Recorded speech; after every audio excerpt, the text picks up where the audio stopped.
เน้นย้ำธรรมะเพื่อนใจเสียงคลื่นธรรมบอกหลักธรรมให้คลายความเหงาฟังเสียงธรรมะเบาเบาบอกเล่าถึงคนบ้านไกลสื่อธรรมะบอกลดละละวางด้วยใจสื่อไปถึงสวงในเข้าใจหลักธรรมหลักดีลิ้วเพลงธรรมถูกสัมพันธ์จิตใจร่าเริงฟังสาระธรรมะบันเทิงรื่นเริงในชีวิตยามวันว่างเดินทางไปเยี่ยมสถานีนัดพบกันน้องพี่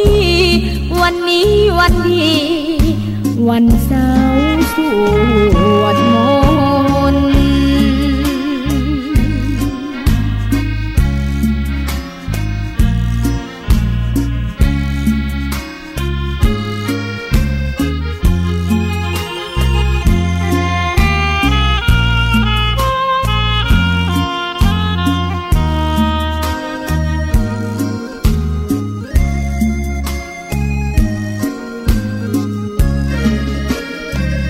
เสียงคลื่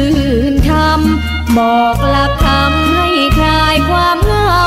ฟังเสียงธรรมะเบาเบาบอกเล่าถึงคนบ้านไกลสื่อธรรมะบอกลดละละวางด้วยใจสื่อไปถึงสวงในเข้าใจหลักธรรมหลักดีเพลงธรรมถูกสัมพันธ์จิตใจร่าเริงฟังสาระธรรมะบันเทิงรื่นเริงในชีวิตยามวันว่างเดินทางไปเยี่ยมสถานีนัดพบกันน้องพี่วันนี้วันดีวันเสาร์สวดมนต์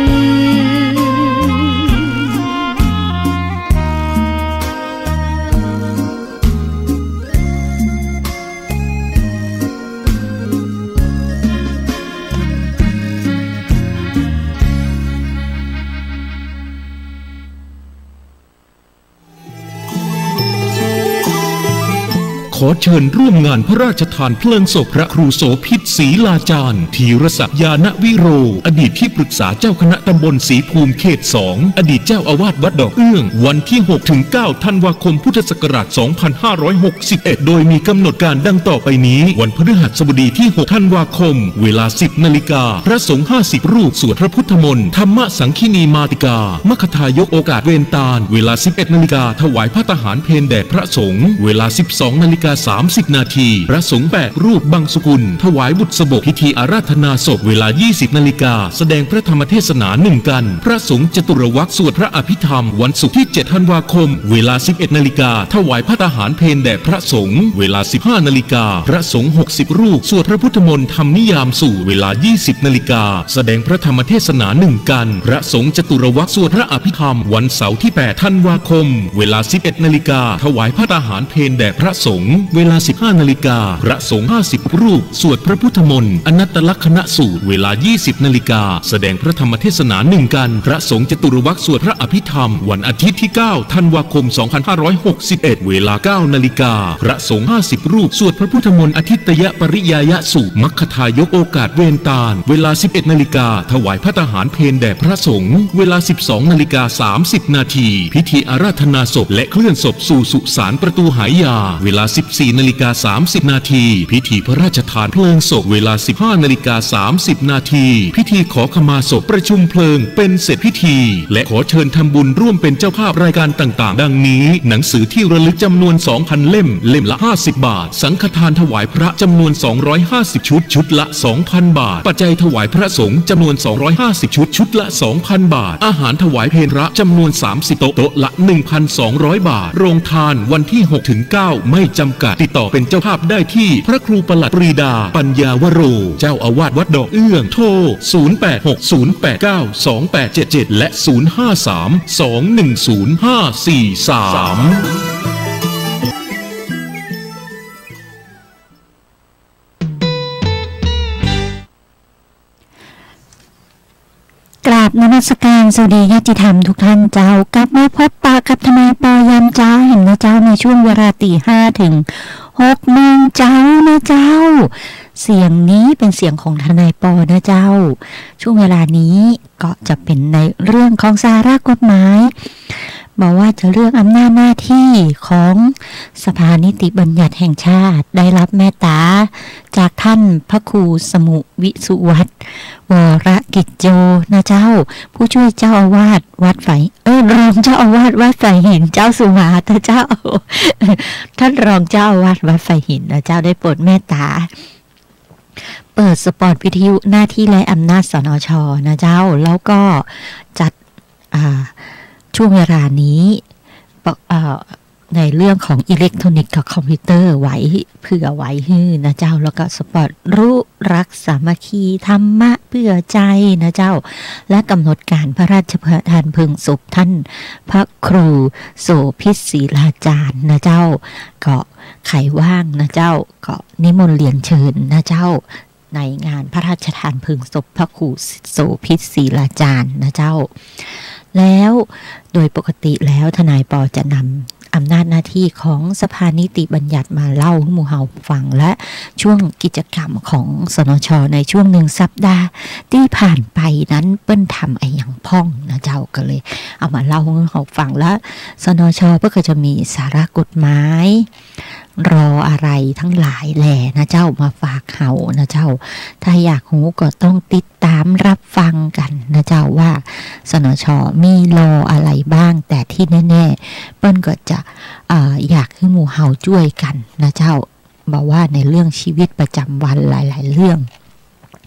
ขับรถไปมาบนท้องถนนนะเจ้าสิ่งแรกถ้าได้ยินเสียงนี้นะเจ้าต้องช่วยกันนะเจ้าเปิดทางชีวิตให้ผู้อื่นด้วยนะเจ้า4 นาทีอาจพิการขาดออกซิเจน8 นาทีอาจเสียชีวิต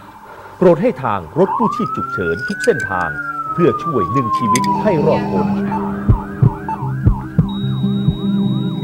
เพราะวันหนึ่งอาจเป็นคนที่คุณรักโปรดให้ทางรถกู้ชีพฉุกเฉินบาดเจ็บป่วยฉุกเฉินโทร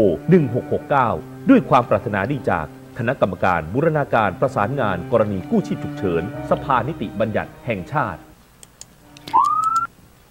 เจ้ารถกู้ชีพฉุกเฉินนะเจ้าเป็นสิ่งที่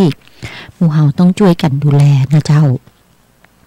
เพราะนั่นคือภาวะที่คนอาจจะขาด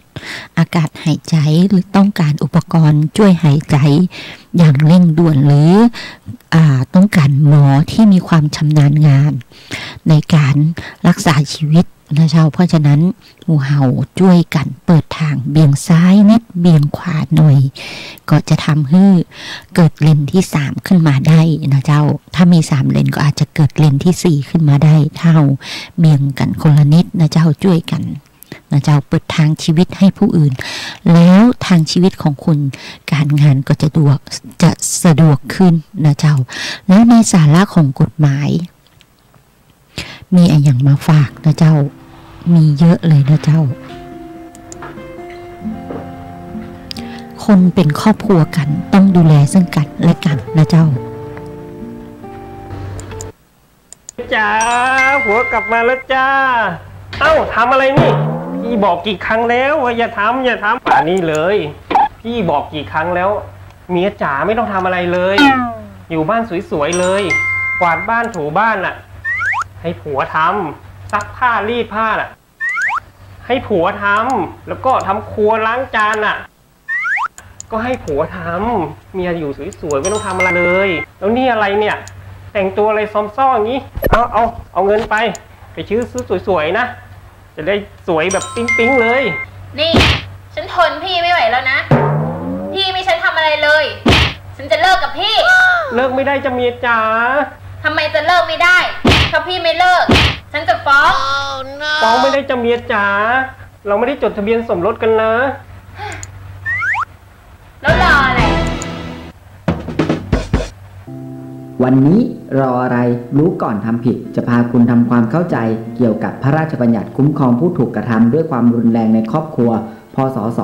2550 พระราชบัญญัติฉบับนี้มุ่งที่จะแก้ไขปัญหาการใช้ความรุนแรงในครอบครัวที่มีความละเอียดอ่อนซับซ้อนมีการเปิดโอกาสให้ผู้กระทำความผิดได้มีโอกาสกลับตัวยับยั้งการกระทำความผิดซ้ำและยังสามารถรักษาความสัมพันธ์อันดีในครอบครัวไว้ได้อีกด้วยคุณผมกับแฟนไม่ได้จดทะเบียนสมรสกันแล้วแฟนผมจะฟ้องได้ไหมครับได้สิครับตามพระราชบัญญัติคุ้มครองผู้ถูกกระทำความรุนแรงในครอบครัวพ.ศ.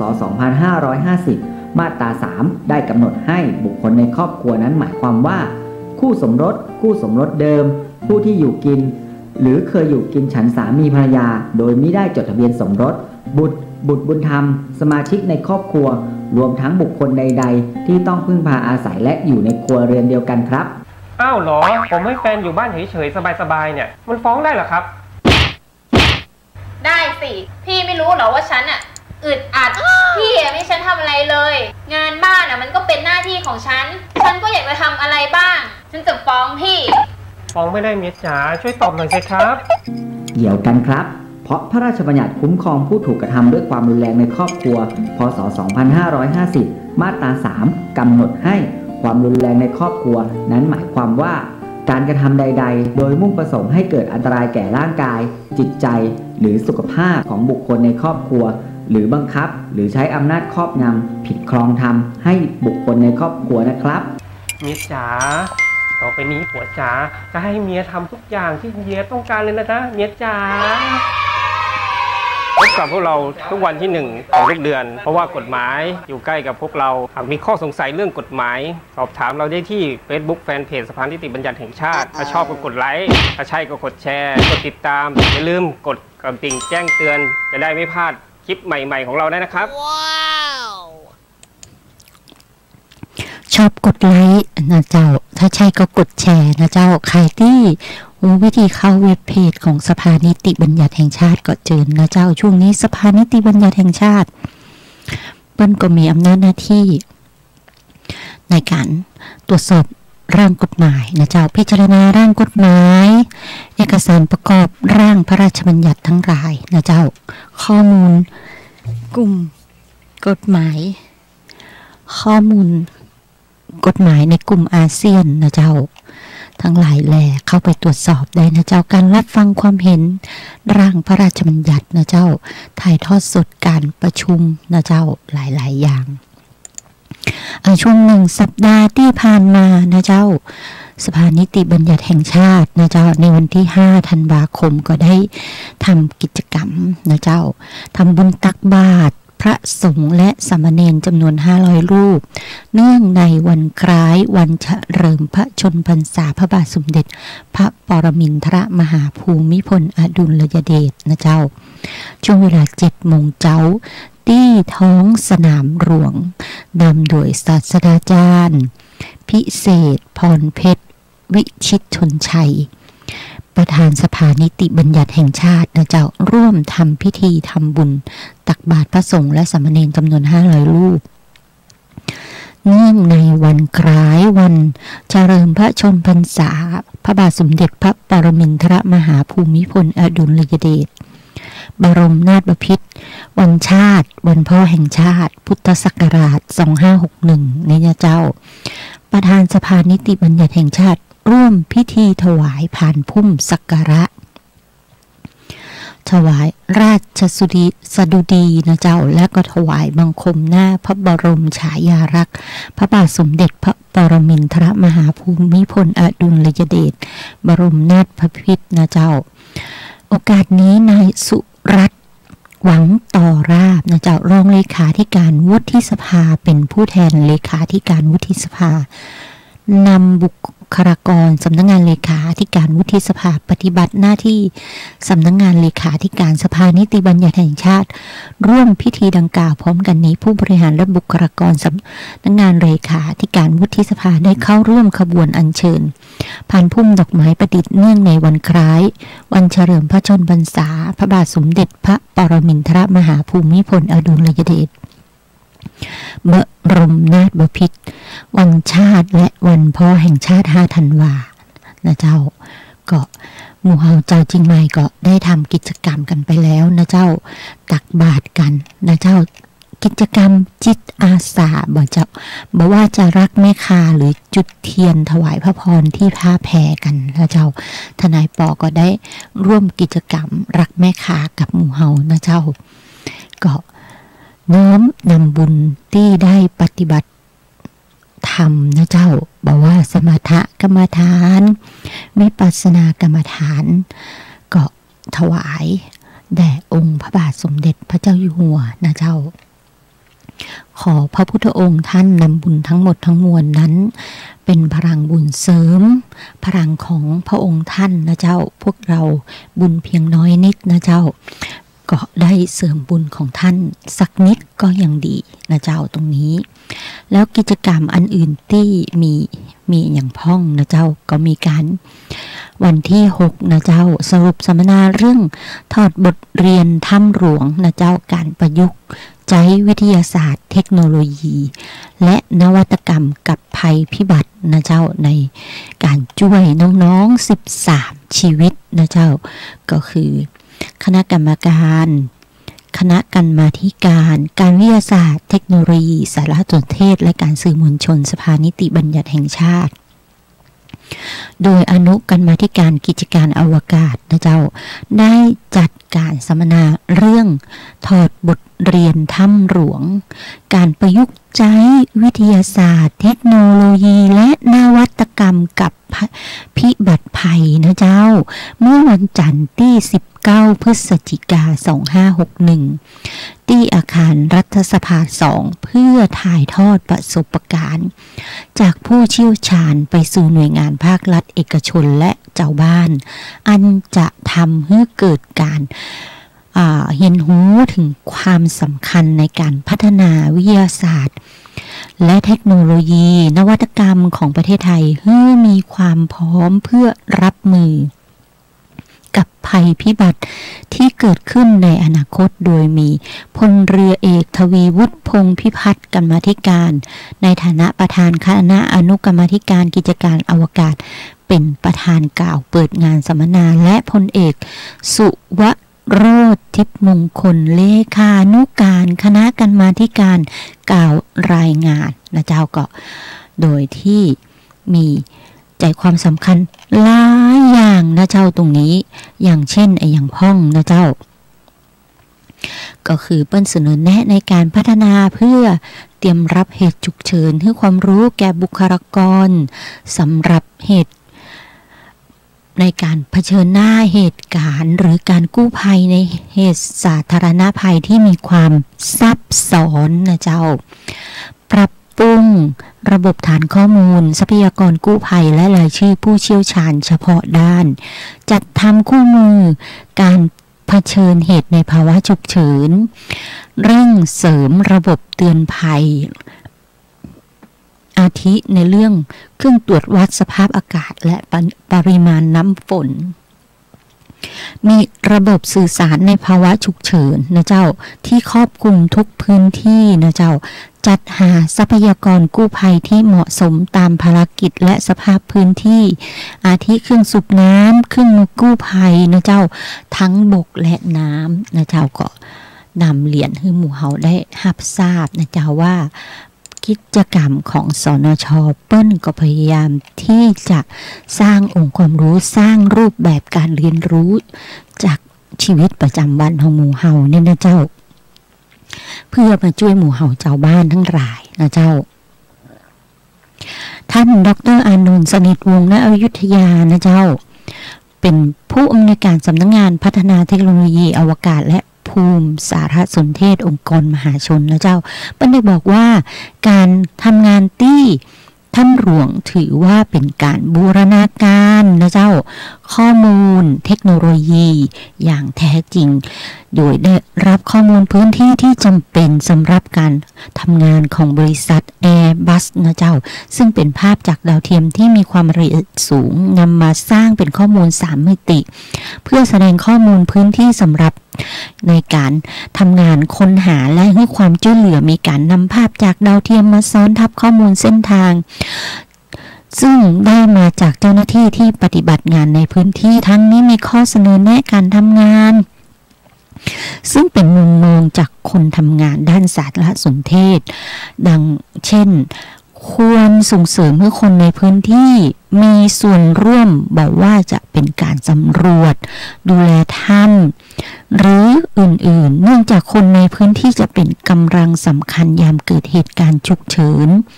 ควรส่งเสริมให้มีการคาดการณ์เรื่องน้ำที่แม่นยำมากขึ้นควรมีการจัดทำแผนที่3 มิติควรจะทำคู่มือความปลอดภัยในแต่ละถ้ำโดยมีการสำรวจกำหนดพื้นที่ปลอดภัยมีการวางระบบสื่อสารระบบอาหารระบบยาสำรองมีการบริหารจัดการนั้นมากขึ้นหรืออาจมีการแบ่งเกรดถ้ำโดยมีการควบคุมอย่างเข้มข้นหรือเปิดให้เข้าชมได้และควรมีการจัดการจราจรทางอากาศในระดับท้องถิ่นโดยเฉพาะการใช้โครนนะเจ้าคนหรือว่าโดนนะเจ้าเพื่อให้เกิดความเป็นระเบียบมากยิ่งขึ้นเป็นต้นนะเจ้าเกาะคณะการมาธิการวิทยาศาสตร์เทคโนโลยีสารสนเทศและการสื่อสารมวลชนสภานิติบัญญัติแห่งชาติเปิ้ลเกาะได้สร้างความคาดหวังไว้ว่าการสัมมนาในครั้งนี้จะก่อเกิดความรู้ความเข้าใจและเกิดแลกเปลี่ยนเรียนรู้เกี่ยวกับการใช้วิทยาศาสตร์เทคโนโลยีนวัตกรรมรวมถึงดาวเทียมเอามาประยุกต์นะเจ้า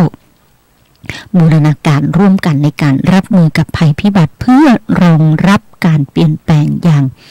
รวดเร็วของโลกในยุคปัจจุบันและรับมือกับภัยพิบัติที่เกิดขึ้นในอนาคตต่อไปนะเจ้าตรงนี้ก็นำเรียนให้หมู่เฮาได้รับทราบนะเจ้าว่ากิจกรรมของสนช.เปิ้ลปฏิบัติหน้าที่เพื่อดูแลหมู่เฮาเจ้าบ้านทั้งหลายนะเจ้าและในช่วง1 สัปดาห์ที่ผ่านมานั้นมีอย่างแหมนะเจ้า1 สัปดาห์ที่ผ่านมาก็จะมีในเรื่องกิจกรรมของสนช.อีกนั่นคือ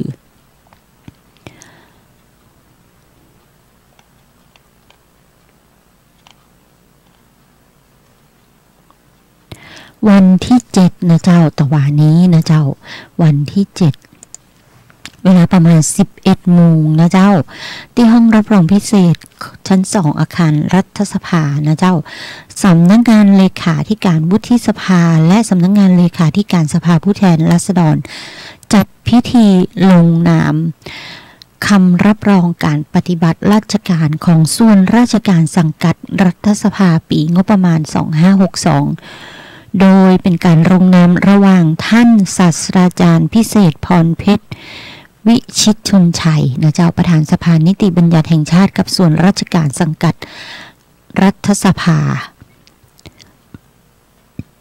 จากนั้นท่านประธานสภานิติบัญญัติแห่งชาติก็ได้มอบนโยบายในการปฏิบัติราชการให้แก่ผู้บริหารของสำนักงานเลขาธิการวุฒิสภาและ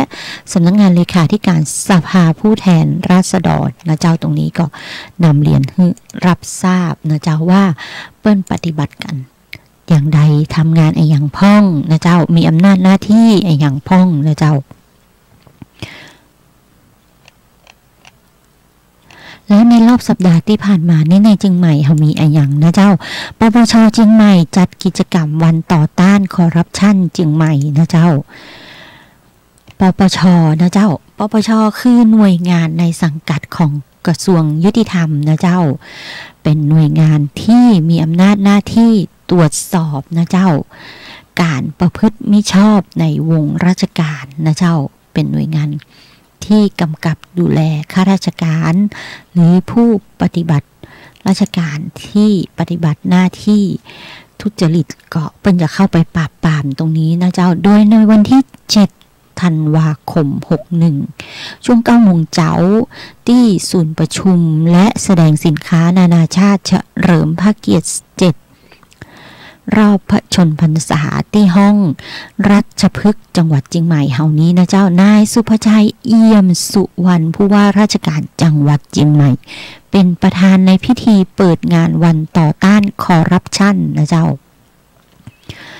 โดยมีการ ฮับและส่งสัญญาณการถ่ายทอดสดจากส่วนกลางและภูมิภาค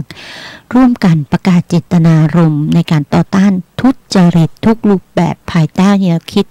Zero Tolerance นะเจ้าคนไทยไม่ทนต่อการทุจริตนะเจ้าพร้อมด้วยหัวหน้าส่วนราชการทหารตำรวจผู้บริหารสถานศึกษาผู้บริหารองค์การปกครองส่วนท้องถิ่นชาวบ้านร่วมประกาศเจตนารมณ์ในการต่อต้านทุจริตทั้งนี้เพื่อแสดงเจตนารมณ์ของผู้นำการเมืองข้าราชการร่วมกับภาคีทุกส่วนให้มีความมุ่งมั่นในการแก้ไขปัญหาการทุจริตอย่างต่อเนื่องอีกทั้งกระตุ้นเตือนให้สังคมทุกภาคส่วนนะเจ้าได้สำนึกรู้ในผลเสียหายร้ายแรงที่เกิดขึ้นจากการทุจริตคอร์รัปชันรวมถึงปลุกกระแสสังคมที่บ่ทนต่อการทุจริตและสร้างเครือข่ายป้องกันและปราบปรามการทุจริตอย่างยั่งยืนนะเจ้าภายในงานมีการจัดกิจกรรมนิทรรศการที่เกี่ยวกับป้องกันและปราบปรามการทุจริตในหน่วยงานภายใต้แนวคิด Zero Toleranceคนไทยบ่ทนต่อการทุจริตนะเจ้าการมอบเกียรติบัตรแก่หน่วยงานเครือข่ายที่ร่วมจัดการแสดงของเครือข่ายป้องกันการทุจริตโดยมีกลุ่มเป้าหมายประกอบด้วยนักเรียนนักศึกษานิสิตสถาบันการศึกษากลุ่มชาวบ้านหน่วยงานทั้งภาครัฐและเอกชนภาคีเครือข่ายทุกภาคส่วนจำนวนทั้งหมด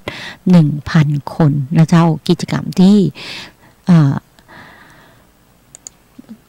เจ้าเชียงใหม่ได้ปฏิบัติกันนะเจ้าทีนี้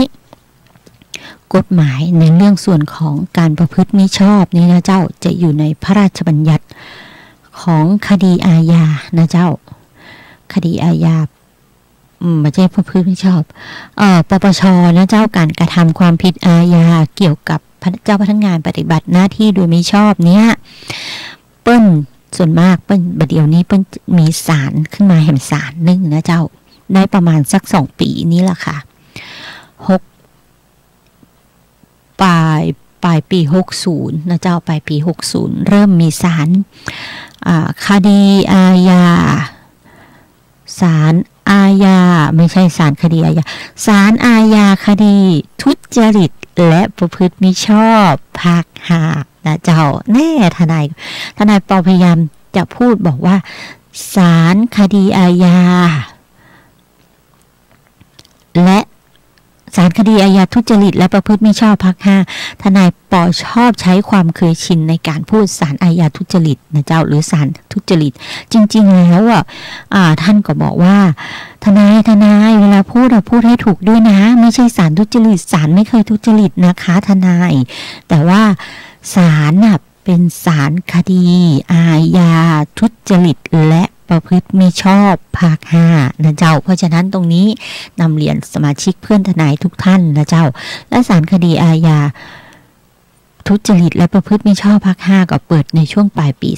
2560นะเจ้าทนายป.ก็ได้มีส่วนในกิจกรรมของศาลคดีอาญา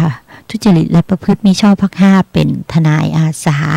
หรือทนายขอแรงของศาลนะเจ้าคดีอาญาตรงนั้นก็นำมาเล่าให้หมู่เฮาฟังว่าศาลเพิ่มมีกิจกรรมอย่างพ้องนะเจ้าในส่วนไหนที่เฮาหมู่หูสอบถามที่ฝ่ายประชาสัมพันธ์ของศาลได้และที่ศาลจังหวัดนะเจ้าศาลจังหวัดเชียงใหม่น้องที่อยู่ประชาสัมพันธ์ศาลจังหวัดเชียงใหม่เปิ้นก็ฝากประชาสัมพันธ์เพื่อนทนายทุกท่านนักกฎหมายทุกท่านและชาวบ้านทุกคนนะเจ้าว่าในศาลจังหวัดหรือศาลแขวงศาลอาญาศาลคดีอาญาทุจริตหรือศาลเด็กนะเจ้าศาลคดีเด็กและเยาวชนเปิ้นรับคัดถ่ายเอกสารนะเจ้าทุกศาลผ่านศาลไหนก็ได้นะเจ้าโดยเจ้าพนักงานศาลรับรองเอกสารเพราะฉะนั้นศาลไหนที่มีคดีน้อยๆท่านไปศาลนั้นเลยนะเจ้าท่านจะได้ไวและสะดวกขึ้นเพราะตอนนี้รอคิวถ่ายเอกสารที่ศาลจังหวัดยาวกันมากนะเจ้าใครว่างศาลไหนใกล้ศาลไหนไปศาลนั้นนะเจ้า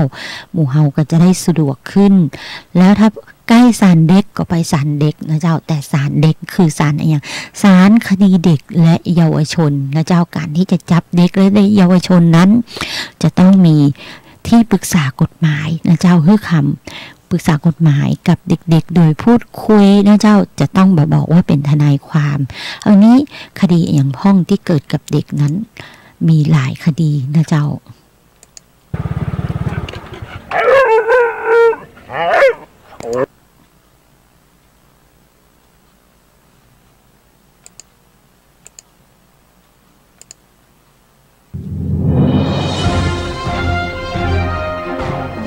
สวัสดีครับคุณผู้ชมรอไลน์นิวส์อยู่กับผมพุทโธโออปัตชัย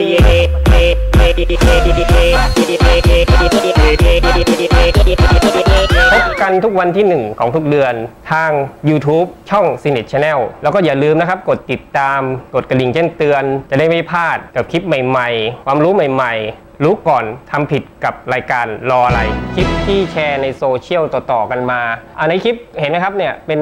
ห้างสรรพสินค้าแห่งหนึ่งเดี๋ยวทีมงานขอหยุดนะครับเนี่ยจังหวะเนี้ยจะมีผู้หญิงคนหนึ่งเนี่ยมาจากด้านหลังเพต่อแล้วก็เริ่มเอามือเข้าไปหยิกเด็กพอสักพักน้องก็ร้องไห้ขึ้นมาแล้วคนก็วิพากษ์วิจารณ์กันอยู่ในโซเชียลครับคุณจิตรลุครับวันนี้เรามีผู้รู้มาตอบใช่ไหมครับค่ะวันนี้เราได้รับเกียรติจากสมาชิกสภานิติบัญญัติแห่งชาติและเป็นประธานกรรมาธิการสังคมคณะกรรมาธิการสังคมกิจการเด็กเยาวชนสตรีผู้สูงอายุคนพิการและผู้ด้อยโอกาสสภานิติบัญญัติแห่งชาติชื่อกรรมาธิการเขาครับคุณจิตรลุคุณติดอะไรวันนี้เราได้รับเกียรติจากท่านวรรลบนาคนานุรักษ์นะครับสดจากรัฐสภาสวัสดีครับครูหยุยผมพุทโธครับจากรออะไรครับสวัสดีครับครูเห็นคลิปที่ทีมงานผมส่งให้แล้วใช่ไหมครับเห็นแล้วครับคลิปที่มีบุคคลไปหยอกล้อด้วยกันหยิกใช่ไหมครับเด็กที่อยู่ในคลิปนั้นใช่ไหมครับครับเห็นแล้วครับเอาผิดกับคนที่หยิกเด็กในคลิปได้ไหมครับคือในพรบคุ้มครองเด็กเนี่ยมันพูดไปชัดมากเลยในมาตรา 26 ว่าผู้ใดกระทำทารุณกรรมต่อเด็กทั้งร่างกายจิตใจอารมณ์สังคมเนี่ยถ้าเจตนาไปทำร้ายเขามีความผิดทั้งนั้นเลยโทษหนักนะสมัยนี้โทษหนักมากตามกฎหมายพูดไปชัดเจนว่ามันทั้งโทษจำแล้วก็โทษปรับด้วยซ้ำไปปรับเลยเหรอครับปรับเนี่ย 30,000 หรือที่หนักกว่านั้นคือหรือจำคุก3 เดือนหรือทั้งจำต้องระวังไว้ให้ดีครับความจริงคนที่กระทำความผิดต่อเด็กเนี่ยเป็นทั้งคนที่ใกล้ชิดแม้ทั้งพ่อแม่ด้วยนะครับต้องระวังให้มากถ้ารายละเอียดต้องการแล้วก็สนใจมากติดต่อมาได้ที่สภาเลยครับที่คณะกรรมการสังคมหรือฝากทางรายการก็ได้แล้วผมจะหาเวลามาตอบให้ท่านชัดเจนมากกว่านี้ครับวันนี้ก็ขอบคุณครูหยุยนะครับครับสวัสดีครับขอบคุณมากครับครับไงคุณจิตรลุกระจ่างไหมครับได้ความรู้จากครูหยุยประธานกรรมาธิการเกี่ยวกับเด็กมาตอบเลยนะครับเนี่ยถ้าไปหยิกเด็กร้องไห้นี่มันใช่เรื่องเล่นๆเลยนะติดพรบคุ้มครองเด็กปี2546เลยนะเนี่ยผมขอลาท่านผู้ชมไปก่อนคุณจิตรลุคุณมีอะไรฝากท่านผู้ชมอีกรอบไหมครับค่ะท่านผู้ชมครับหากมีข้อสงสัยเกี่ยวกับกฎหมายต่อเรามาได้ที่ Facebook Fanpage สภานิติบัญญัติแห่งชาติรู้ก่อนทำผิดรออะไรสวัสดีครับหลังจากรายการคนเดียวเลยนะจัดไปเลยไม่ต้องมีฉันก็ได้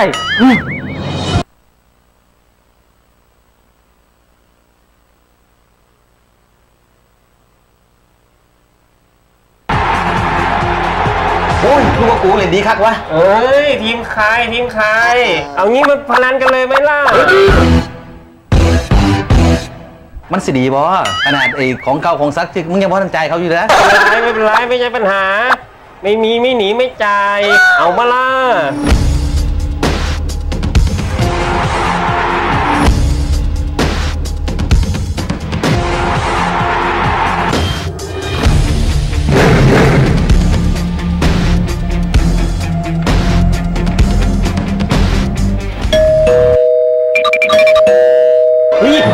รู้ได้ไงว่ากูอยู่นี่เนี่ยเดี๋ยวหนีทำไมครับเนี่ยไม่หนีได้ไงเจ้าหนี้มาทวงหนี้ไม่มีเงินให้จ่ายเขาอีกดอกก็วิ่งอย่างกับอาซาโอ้ย Oh my God วิ่งหนีไม่เป็นท่าแบบนี้แสดงว่าคุณยังไม่รู้สิครับเนี่ยว่าลูกหนี้และเจ้าหนี้เขามีพรบการทวงถามหนี้พ.ศ. 2558มาบังคับใช้แล้วนะครับแล้วรออะไรอ่ะวันนี้รออะไรรู้ก่อนทำผิดจะพาคุณทำความเข้าใจเกี่ยวกับพรบทวงถามหนี้ พศ 2558 เพราะเจ้าหนี้และลูกหนี้จะได้เข้าใจตรงกันนะครับแล้วใครทวงหนี้เราได้บ้างต้องเป็นผู้ที่จดทะเบียนทำธุรกิจทวงถามหนี้และผู้ทวงถามหนี้ต้องมีหนังสือมอบอำนาจจากเจ้าหนี้หรือสถาบันการเงินมาทวงหนี้นะครับถ้าเขาไม่เจอผมอะทวงคนอื่นได้เปล่าไม่ได้ครับผู้ทวงหนี้ทำได้แค่สอบถามลู่ทางเพื่อการติดต่อลูกหนี้เท่านั้นครับเจ้าหนี้จะทวงหนี้ได้บ้องใดแล้วก็เวลาใดได้บ้างครับทวงหนี้ตามที่อยู่ที่ลูกหนี้แจ้งไว้ในสัญญากู้และตามเวลาที่กฎหมายกำหนดหากติดต่อนอกเหนือจากนี้ต้องได้รับความยินยอมจากลูกหนี้ก่อนนะครับแล้วถ้าเขามาทวงหนี้แบบนี้เขาข่มขู่เราได้ไหมข้อนี้ไม่ได้เด็ดขาดครับผู้ทวงหนี้ห้ามพูดจาข่มขู่ดูหมิ่นทำร้ายร่างกายทรัพย์สินหรือชื่อเสียงของลูกหนี้และห้ามอ้างตนว่าเป็นเจ้าหน้าที่ของรัฐมาทวงหนี้นะครับเวลาผมจะจ่ายหนี้ผมจะจ่ายที่ใครได้บ้างชำระหนี้ได้ที่เจ้าหนี้หรือผู้ทวงหนี้ที่มีหนังสือมอบอำนาจชัดเจนและต้องออกหลักฐานการชำระหนี้ให้กับลูกหนี้ด้วยนะครับเจ้าหนี้สามารถเรียกเก็บค่าใช้จ่ายอื่นนอกจากหนี้ของเฮาเองได้บ่ครับไม่ได้ครับไม่ได้ผู้ทวงหนี้ไม่สามารถเรียกเก็บค่าธรรมเนียมหรือค่าอื่นๆเพิ่มเติมได้นะครับถ้าผมโดนทวงหนี้ผมรู้สึกว่าไม่เป็นธรรมผมจะทำยังไงได้บ้างครับสามารถไปฟ้องร้องเพื่อดำเนินคดีตามกฎหมายได้เลยครับฮู้เรื่องเวลาใกล้จะหมดแล้วเอาไว้แค่นี้ก่อนนะครับเดี๋ยวถ้าผมมีข้อสงสัยอีกผมจะฝากคอมเมนต์ไว้ใต้คลิปนะครับแล้วคุณอย่าลืมมาตอบนะครับโอ้ยนี่ก็โทรมาจังเบอร์แปลกเนี่ยโอ้ยติดต่อเพจสภานิติบัญญัติแห่งชาติได้เลยครับเราจะมีผู้รู้มาตอบทุกข้อสงสัยครับเจ้านั่นคือสาระกฎหมายนะเจ้าของสภานิติบัญญัติเปิ้นจัดเป็นคลิปเพื่อดูแลหมู่เฮานะเจ้าบอกว่าจะเรื่องกฎหมายเด็กนะเจ้าทีนี้ในเรื่องคนที่เห็นคนอื่นเปิ้นอุ้มลูกเดินมานะเจ้าแล้วอยู่บ้านใกล้กันด้วยความหมั่นไส้กันเลยเอามือไปยิกละอ่อนที่เปิ้นอุ้มมานั้นปรากฏว่าคดีนี้ไปศาลเด็กหรือว่าไปศาลอาญาหรือว่าไปศาลแขวงนะเจ้าตรงนี้นะเจ้าศาลอาญาคดีทุจริตหรือเปล่านะเจ้าก็ไปศาลคดีอาญาเรื่องทำร้ายร่างกายนะเจ้าตรงนี้ศาลแขวงนะเจ้าไม่ใช่ศาลอาญาคดีทุจริตนะเจ้าเพราะว่าท่านทำร้ายเด็กนะเจ้าเป็นเรื่องเลยนะเจ้าขอบอกไว้ก่อนนะเจ้าอย่าคิดว่าเป็นเรื่องเล่นๆนะเจ้าเป็นเรื่องที่หนักโทษหนักนะเจ้าทำร้ายเด็กนี่นะเจ้าแต่ถ้าเป็นเด็กกระทำความผิดนะเจ้าไปศาลคดีเด็กและเยาวชนนะเจ้าแต่เผอิญตรงนี้ผู้กระทำความผิดเป็นผู้ใหญ่นะเจ้าเมื่อผู้กระทำความผิดเป็นผู้ใหญ่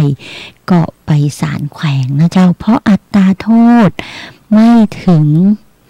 หรืออัตราโทษเล็กน้อยนะเจ้าแต่จำคุกหลายปี5 ปี 10 ปี20 ปี34ไปศาลจังหวัดนะเจ้าแต่ถ้าโทษเล็กๆน้อยๆไปศาลแขวงนะเจ้าตรงนี้ทนายปอนะเรียนให้หมู่เฮาได้รับทราบนะเจ้าและเป็นประจำทุกครั้งนะเจ้าที่ทนายปอมาจัดรายการมาปู้จาสาระกฎหมายนี้ทนายปอจะนำเรื่องของกระทรวงยุติธรรมในส่วนงานของสำนักงานยุติธรรมจังหวัดนะเจ้ามาเล่าให้หมู่เราฟังว่าเปิ้นทำอะไรอย่างพ้องนะเจ้าในช่วงนี้สำนักงานยุติธรรมจังหวัดนะเจ้าเปิ้นรับคำร้องคำขอนะเจ้าในเรื่องของค่าตอบแทนผู้เสียหายในคดีอาญานะเจ้าค่าทดแทนจำเลยในคดีอาญานะเจ้าหรือคำร้องคำขอของกองทุนยุติธรรมหรือคำร้องคำขอปรึกษากฎหมายนะเจ้าเปิ้นก็จะมีที่ปรึกษากฎหมายให้ฟรีนะเจ้าเกาะของสภาทนายความก็มีนะเจ้าจัดอยู่ที่ศาลแขวงศาลจังหวัดศาลเยาวชนคดีเด็กและเยาวชนนะเจ้าศาลแขวงและศาลจังหวัดนี้จะเป็นทนายความอาสาประจำส่วนราชการนะเจ้าให้คำปรึกษากฎหมายนะเจ้าถ้าจะเป็นในคดีอาญาศาลเปิ้นก็จะจัดทนายขอแรงให้นะเจ้าถ้าคดีอาญาที่อัตราโทษจำคุกบ่ถึง5 ปีเราต้องแสดงตัวกับ ท่านผู้พิพากษาว่านี่นะผมเป็นจำเลยนะเจ้าผมขอท่านได้โปรดตั้งทนายความก็แรงของศาลให้ผมกรรมนะครับแต่ถ้าคดีอัตราโทษจำคุกเกิน5 ปีขึ้นไปแล้วแม้จำเลยนะเจ้าบอกว่าไม่ต้องการทนายศาลก็ต้องจัดทนายความขอแรงขึ้นนะเจ้ามาอันกระบวนพิจารณาคดีนั้นไม่ชอบด้วยกฎหมายนะเจ้านำเรียนให้หมู่เฮาได้รับทราบกันนะเจ้าและหน่วยงานในสังกัดของกระทรวงยุติธรรมนอกจากสำนักงานยุติธรรมจังหวัดแล้วยังมีหน่วยงานอื่นอีกนะเจ้าก็คือสำนักงานบังคับคดีนะเจ้าสำนักงานบังคับคดีแล้วก็จะมีกรมราชทัณฑ์นะเจ้าก็เรือนจำนะเจ้าทันทสถานนะเจ้าสถานกักขังนะเจ้าในจริงๆสถานกักขังมันมีนะเจ้าส่วนมากก็จะส่งไปที่ลำปางนะเจ้าสถานกักขังกลางจังหวัดลำปางอยู่ที่กล้วยแพะนะเจ้าบ้านกล้วยแพะก็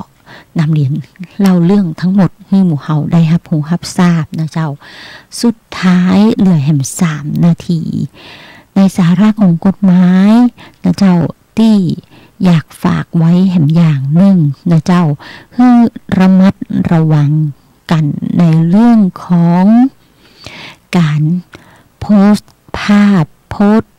สื่อทั้งหลายลงทางโลกออนไลน์ทางอินเทอร์เน็ตนะเจ้ามันบ่ใจเรื่องที่ว่าจะไปด่าไขในหน้าอินเทอร์เน็ตได้ง่ายๆนะเจ้าคนที่เป็นเมียหลวงจะได้เปรียบอยู่แล้วนะเจ้าในการฟ้องเมียน้อยแต่เผอิญอยากประจานอยากสะใจนะเจ้าประจานสะใจกับการที่มันมาแย่งสามีนั่นแหละนะคะคุณน่ะเสียเปรียบเลยนะคะจะกลายเป็นข้อต่อรองที่เขาจะมาเรียกเงินจากคุณได้ตรงนี้ระมัดระวังกันตัวนะเจ้า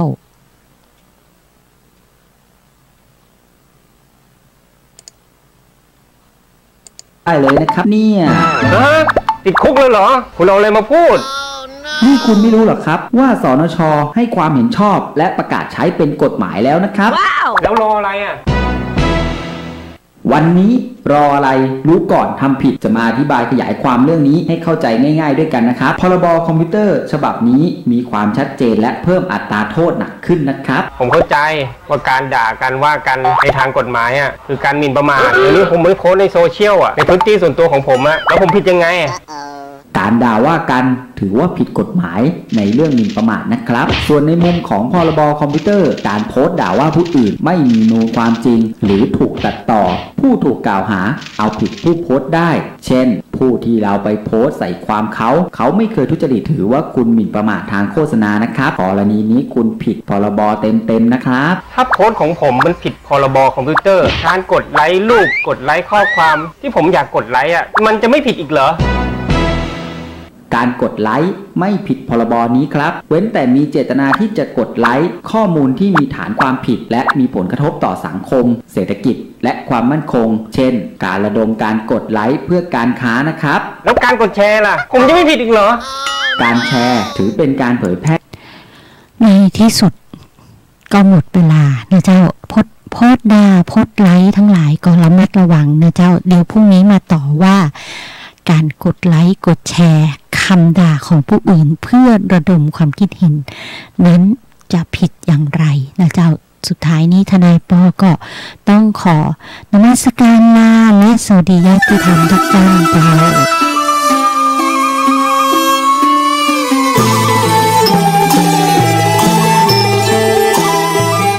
ขอเชิญร่วมงานพระราชทานเพลิงศพพระครูโสภิตศรีลาจารย์ธีรศักดิ์ยานวิโร